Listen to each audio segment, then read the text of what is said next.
I am very pleased to be here today with Wanda Bryant Hope, who is the Chief Diversity Officer of Johnson & Johnson, which is one of our major longtime corporate partners of the HBA. And the HBA wouldn't be where we are today if it has not been for the support of Johnson & Johnson. Well, thank you, and we are proud to be supporters of the HBA. This is one of the wonderful organizations that helps us to develop and advance our women. So it's fantastic to be a part of this, and I love this event every year. It's always wonderful. It is amazing.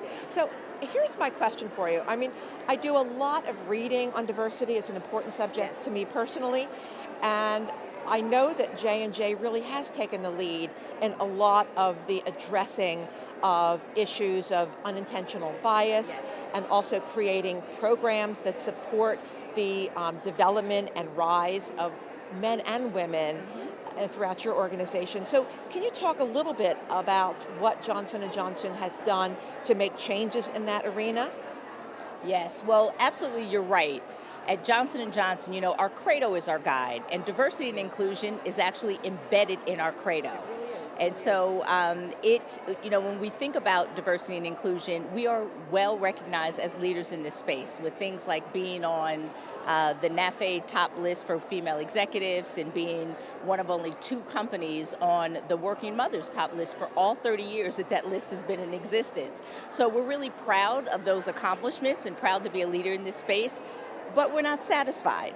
So one of the things that we're doing to continue to develop and advance our women employees around the world is really trying to tackle this topic of unconscious bias and trying to figure out how we can reduce unconscious bias or hidden biases throughout our organization. So one of the first things that we did was we first wanted to make sure that people had a good awareness of what unconscious bias or hidden biases actually are. And the first thing that it's important for people to know is that we all have them. And it doesn't make you a bad person. It is literally the way our brain is wired to help us make decisions rapidly. And very often when we're making those decisions rapidly by grouping things together, sometimes we are putting them together in a way where our actions don't align with our intentions. And so once people understand that there's a science behind this and that there's a reason that it happens, it sort of takes the defensiveness away from it, and it really opens people's minds to be able to think about the own potential biases that they may have, and more importantly, to think about the actions and the things that we could be doing differently to try to mitigate those biases. So we've put a lot of things in place. We've actually developed a comprehensive, integrated strategy around unconscious bias. So one of the first things we did was we created a training program with Professor Mahzarin Banaji from Harvard. And she first presented to our top 150 global leaders around the world and talked to us about the science of hidden biases, why it happens, and more importantly, talked to us about the kinds of things that we could do to try to overcome those biases. And the program was a fantastic hit. So now we are cascading that to all of our people leaders around the world. We also recognize that when we have important information like that, we want to build it into our training systems and processes. And you want to share it. You want to share it beyond your company. Absolutely, yes, absolutely. So we are in the process or we actually have embedded training around unconscious bias, and just to the way that we train our people leaders to be great people leaders. It's just how we believe you should be a really strong leader at Johnson & Johnson. We also are tackling unconscious bias in our talent acquisition process, right?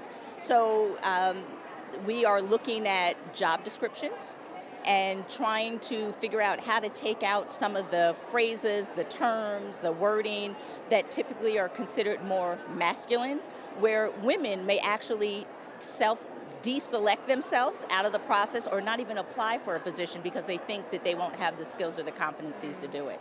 And we have this really cool tool that we're trying out. I think you love your job. I do love my job. I really do love my job. We have this really cool tool that we're trying out where you can actually upload a job description and it will highlight the words or the phrases that may have bias unintentionally built into them. And so then it really gives us a way to sort of look at it and say, you know what, maybe we should think about wording this a little bit differently or talking about this job in a different way. So another thing that we've done that I think has been really helpful for our women is we truly believe, and we've seen this data internally and externally, that sponsorship helps. And it helps to connect our more senior leaders with people that look different than them.